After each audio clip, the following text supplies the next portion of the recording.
Imam Hafidh Musnad Profesor Dr. Abdullah bin Sekretari Al-Fiqh Sanina Al-Jamaah Idrus wa Husainina Rabbi Ruhina Syekhina Sadina Habibana Habibana bin Ami bin Hasan Al-Kahbana wa Abdullah Ashrafna Yubna wa Ridha Salihun wa Al-Hamdulillahi Nabi Muhammad sallallahu alaihi wasallam.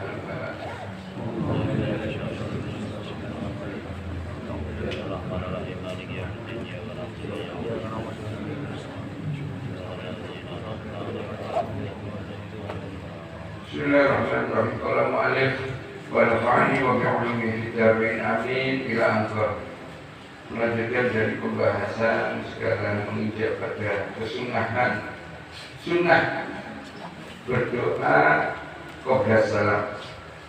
Memang ada satu kesunahan ya, kemarin sudah saya sampaikan, lebih dititik beratkan kalau di sini dikatakan untuk urusan akhirat, lebih diutamakan untuk urusan akhirat. Meskipun boleh kita urusan dunia boleh, urusan yang lain boleh, tapi di sini dikatakan lebih dipentingkan untuk keutamaan atau kepentingan perkara akhirat.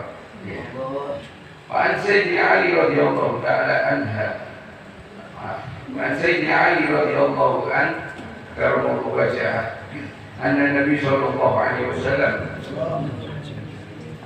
dikatakan di sini di dalam tasyahud dan antara tasyahud dan salam ini beliau sallallahu alaihi wasallam membaca doa Allahumma firli ma qaddamtu wa ma akhartu wa ma asrartu wa ma a'lantu wa ma asraftu wa ma anta a'lamu bihi minni antal muqaddimu wa antal muakhiru la ilaha illa anta.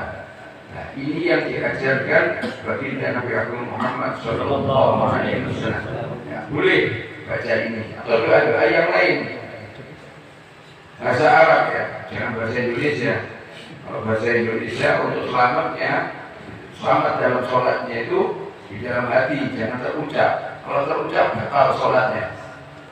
Ya Allah, jangan pulau-pulau batal. Tidak boleh. Karena di dalam sholat harus bahasa Arab. Dulu di Malang ada itu. Allah Maha Besar. Musim melok itu buat mau gemet-gemet, mau pinter-pinter, S1, S2, S3, setelah dicampur. Ya. Dalilnya merasa nyaman hatinya. Padahal kita diperintah untuk sholat. Nanti di sini ada keterangan lagi seperti di awal-awal. Shollu kama ra'aitumuni usolli, sholatlah kalian seperti kalian melihat saya baginda Nabi Agung Muhammad sallallahu alaihi wasallam sholat. Jadi tidak boleh, jangan aneh-aneh sudah. Apa yang diajarkan Nabi Muhammad sallallahu alaihi wasallam itu yang kita ikuti. Jangan macam-macam. Jauh nanti, jauh daripada rahmatnya Allah Subhanahu wa ta'ala. Saya tidak sholat karena pada khusyuk. Anda diperintah sholat. Nanti di dalam sholat insya Allah akan diberikan oleh Allah yaitu kekhusyukan. Kalau kemarin kita bahas masalah khusyuk apa? Para ulama banyak yang berpendapat bahwa khusyuk itu perpaduan antara zahir dan batin. Perpaduan. Kalau zahirnya tidak bisa tumanina, tidak bisa khusyuk, tidak bisa anteng, bagaimana batinnya bisa nggak mungkin. Khusyuk itu kalau ukurnya dari mana? Yang tahu Allah Subhanahu wa ta'ala dan kita. Kalau di bab yang lain mengenai masalah khusyuk ini ada korelasi dengan pendapatan pahala kita. Dari khusyuk itu kita prosentasenya berapa? Yaitu yang kita dapat di dalam sholat. Gitu. Dan kalau mohon maaf, beliau sering mengingatkan, termasuk ketika kita melaksanakan sholat, usahakan dilaksanakan secara berjamaah, terutama di masjid. imamnya ada khusyuk, makmumnya ada satu yang khusyuk katut semuanya. Imamnya khusyuk, makmumnya semuanya ada yang khusyuk katut semuanya. Dan itu ada tingkatan-tingkatan sampai rapat dan lurusnya soft. Itu menjadi salah satu faktor yang nantinya sholat kita diterima oleh Allah Subhanahu wa ta'ala. Tidak main-main itu. Tidak main-main yang saat ini sudah banyak ditinggalkan oleh para imam. Imam jarang mengingatkan makmumnya untuk merapatkan dan meluruskan soft. Padahal sendiri ini lorati, sakar pula, sendiri itu dewe dan tidak. Model-modelnya tadi gotong bareng. Akan dikejap. Ya, ini perlakuan ini tidak bisa. Ada sholat sendiri, ada rugi sholat sendiri itu rugi pol. Kalau nilai kita sempurna itu cuma satu nilai. Sholat kita sempurna itu nilainya cuma satu. Padahal kita pengetahuan kita tentang sholat itu sangat minim. Saya akui aja sudah. Pengetahuan kita tentang sholat sangat minim. Nah, untuk diterima bagaimana? Ya memang hak prerogatifnya Allah. Akan tetapi kita punya ikhtiar. Ikhtiar apa? Nabi Muhammad mengingatkan shollu kama ra'aitumuni usolli. Maaf, saya ingat ketika saya di Tanah Haram itu saya perhatikan orang-orang di sana itu cuma nunggu waktu sholat. Mereka di sana itu cuma nunggu waktu sholat. Kalau di Makkah, setelah selesai sholat, banyak yang melakukan tawaf, baca Quran, zikir. Nanti nunggu waktu sholat lagi, jadi sholat lagi. Cuma beda sholat di sini sama di sana. Beda apa? Nilai. Kalau di sini sholat sekali, ya nilainya 1. Kalau di sana sholat sekali di Makkah 100.000. Kalau di Medina sudah beda lagi itu. Makanya di sana, tapi ya jangan berpikiran aku zuhur ini sekisan, berarti dia Jokowi sosok kurang, nggak bisa seperti itu. Ya itu. Kenapa kok di sana orang-orang ketagihan kayak ke sana? Saya itu mikir. Orang-orang ketika di sana saya mendengarkan kalau tidak salah waktu di sini di belakang saya juga ada yang berdoa. Itu saya baca rutin di sana waktu baca zuhur. Nah, itu mereka ada yang berdoa dari Indonesia. Salah satu doa yang diulang-ulang, ya Allah mudahkan kami untuk berangkat ke Tanah Haram lagi. Loh ya lagi loh. Ada kata lagi di sini. Untuk sudah ke sini sudah ke Tanah Haram untuk minta diberangkatkan lagi. Dan itu bukan hanya 1-2 orang, banyak orang rombongan itu. Di tempat yang lain, di waktu yang lain beda, sama, hampir sama. Kalau misalnya kita diberangkatkan ke sana lagi, saya mikir, oh boy. Ternyata memang di sana itu nyaman. Nyaman itu ketika beribadah itu enak, sholat itu enak. Jadi perasaan capek, nunggu waktu antara sholat itu nggak ada di sana. Yang saya rasakan nggak ada. Pingin terus lagi asar, terus berbaca asar, maghrib, terus nggak ngantuk, nggak. Alhamdulillah nggak. Saya pikir kenapa? Ternyata menurut saya menurut satu bangunan, katakan rumah Allah, Baitullah, ketika dibangun atas dasar ketaatan kepada Allah wa Rasuli, maka Baitullah itu akan makmur dimanapun itu. Dimanapun. Yang kedua, bagi saya poin yang kedua, kenapa mereka di sana nyaman? Di sana banyak temannya. Sama-sama orang yang menikmati ibadah. Ayo, cekkan di Al-Mufid zuhur, sehingga tadi sampai asar sopo. Sholat zuhur itu pergi loh, Al-Mufid itu. Terus sehingga tadi sampai asar sini. Wonten. Gue cek kali kita ini, meskipun gak sholat. 5 Jadi pulau kali jenengan, tapi cecek kalah. Terus di sini kan hanya sedikit bagi saya. Ketika hanya satu orang yang menunggu waktu sholat, terus ada satu orang lagi, biasanya nggak betah. Kenapa? Magnetnya, daya tariknya lemah, sehingga virus itu. Tapi di sana nggak ada. Bahkan kalau saya perhatikan di Nabawi itu, tempat itu sudah ada kapling, bukan khusus ya, cuma ada satu kelompok misalnya, ada mungkin 5-7 orang itu duduk, terus temannya datang, bagaimana kabarnya, terus banyak. Jadi di belakang rogo itu, depan itu sudah orang-orang khusus yang menempati, yang mungkin orang sudah setiap hari ada di sana. Jadi yang datang itu akhirnya tertarik dengan orang-orang, tertarik dalam artian daya magnet untuk melakukan ibadah itu. Jangan dari sana tanya, sholat sunnahnya berapa kali? Banyak kali. Kenapa? Ketulang gitu, balik, nangkapungin. Baik, mudah. Kenapa? Ya salah satu faktornya mungkin itu tadi. Dan itu untuk memulai berat.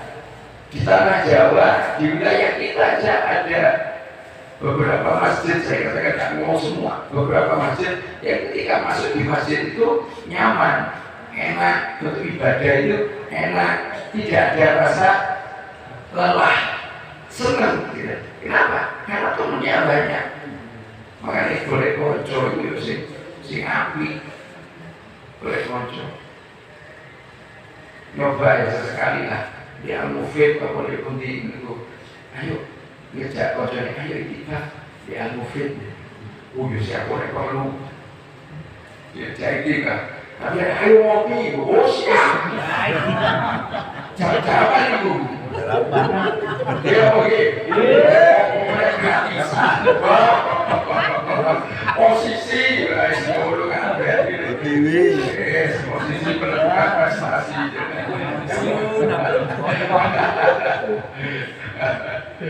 Nah, terus lanjut. Sayyidina Abu Hurairah berkata dari Sayyidina Abu Hurairah radhiyallahu ta'ala, qala Rasulullah sallallahu alaihi wasallam. Ya, di sini dianjurkan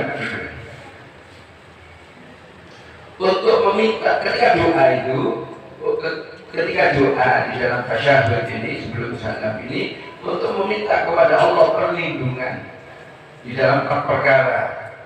Apa yang pertama adalah min adzabi jahannam, rokok maksudnya, wa adzabil kubur, adzabil kubur, fitnah kehidupan, dan juga fitnah kematian, dan juga yang terakhir adalah kejahatan, fitnah kejahatan Masihil Dajjal.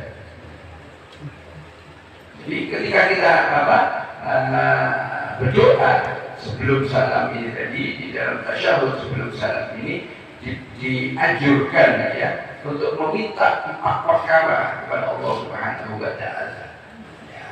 Neraka, dari neraka jahanam, dari azab kubur, dari fitnah kehidupan dan fitnah kematian, dan dari fitnah kejahatan Masihil Dajjal. Ini yakin ya, sering-sering. Kalau terlalu bulan-bulan, insya Allah bisa lengkap.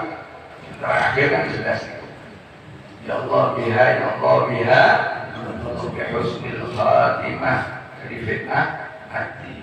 Allahumma inna nas'aluka ridhaka wal jannah wa na'udzubika min sakhatika wan nar. Bagian juga. Jadi makanya saya pikir Habib Haji memberikan perintah kalau kepada saya, saran kepada panjenengan, jangan tinggalkan rotin itu betul-betul untuk kemanfaatan kita, bukan untuk beliau, untuk kita. Coba kalau belajar dibaca di belakang, ada fadilah di situ, ada terjemahan di situ. Kalau kita tidak begitu mengerti bahasa Arab, di situ ada terjemahan apa sih maksudnya kalau belajar itu apa. Fadilahnya banyak sekali. kemarin dibahas, saya mengatakan lebih dari 97% itu bersumber kepada baginda Nabi Agung Muhammad Sallallahu Alaihi Wasallam, termasuk Al-Quran. Termasuk Al-Quran, jangan ditinggalkan. Keuntungannya kembalinya kepada kita, bukan kepada Allah itu. Coba Imam Al-Haddad ada. Nah, di sini ada pengingat ya.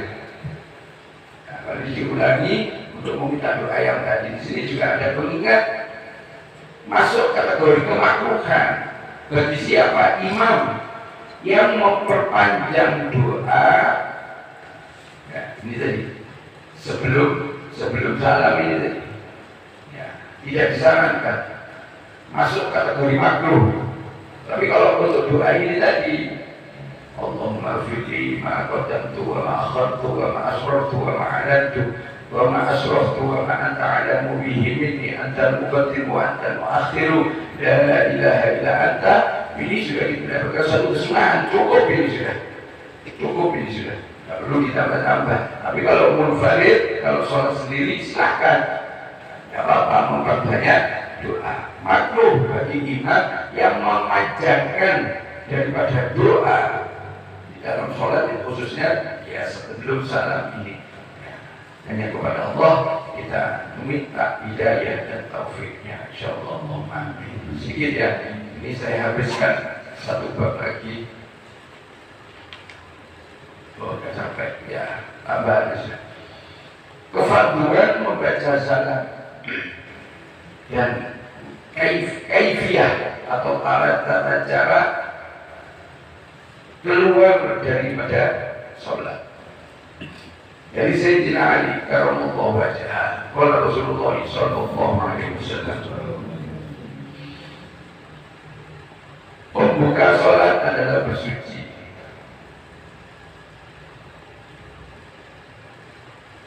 menyempurnakan sholat dengan takbir, dan mengakhiri sholat dengan salam. Salam yang pertama itu merupakan rukun. Nah, salam yang paling sedikit adalah Assalamualaikum, paling sedikit. Yang paling panjang Assalamualaikum warahmatullahi. Tidak pakai wabarakatuh. Kalau pakai wabarakatuh masuk nanti kategori makruh. Nah, ini yang perlu diingatkan. Salam harus sempurna dulu baru bergerak. Jadi ketika mim disukun baru bergerak. Assalamualaikum baru noleh. Jangan sampai ketika assalamualaikum batal sholat. Kenapa? Dia belum selesai keluar dari sholat. Hitungannya mim sukun sempurna ini tadi Assalamualaikum itu sudah keluar baru bergerak. Makanya biasanya saya jeda Assalamualaikum warahmatullah. Assalamualaikum warahmatullah. Yang kedua ini sunnah, yang pertama rukun. Assalamualaikumnya cuma warahmatullah, tidak pakai wabarakatuh. Aku ingin lengkap, dia bukan keliru, kurang pas. Sunnahnya Assalamualaikum atau Assalamualaikum warahmatullah. Ya, nah itu poin penting itu. Poin penting kenapa? Karena masih banyak yang belum paham. Dan Assalamualaikum, usahakan ketika mim disukun baru bergerak. Assalamualaikum baru noleh. Ya, Assalamualaikum noleh ke kiri. Dan di sini nanti juga disediakan banyak riwayat. Salam itu cukup satu kali, boleh. Kenapa Muhammad SAW juga salamnya kadang cuma satu kali. Assalamualaikum, selesai. Tidak ada batalkan sholat. Karena yang wajib, yang rukun adalah yang ucapan salam yang pertama. Insyaallah bijing dibahas malih berarti kata. Mungkin wonten ingkang disampaikan boten absen. Mos berarti lebih. Oh, apa ini? Saya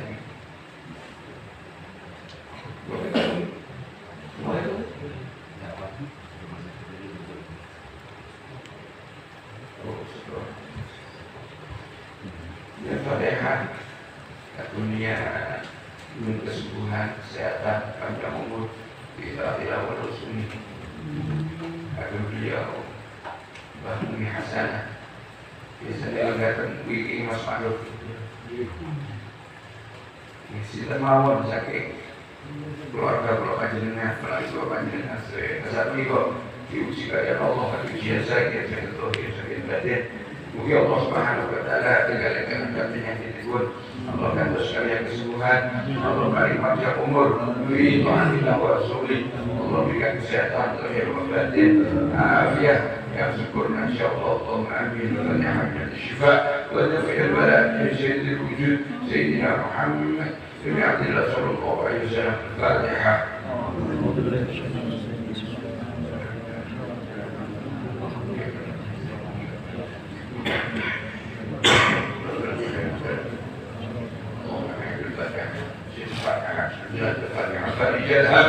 أشهد الله ربنا تقبل منا إنك أنت السميع العليم وتب علينا إنك أنت التواب الرحيم سبحان ربك رب العزة عما يصفون وسلام على المرسلين والحمد لله رب العالمين. بسم الله الرحمن الرحيم. لا إله إلا الله.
ربنا كافي وصلنا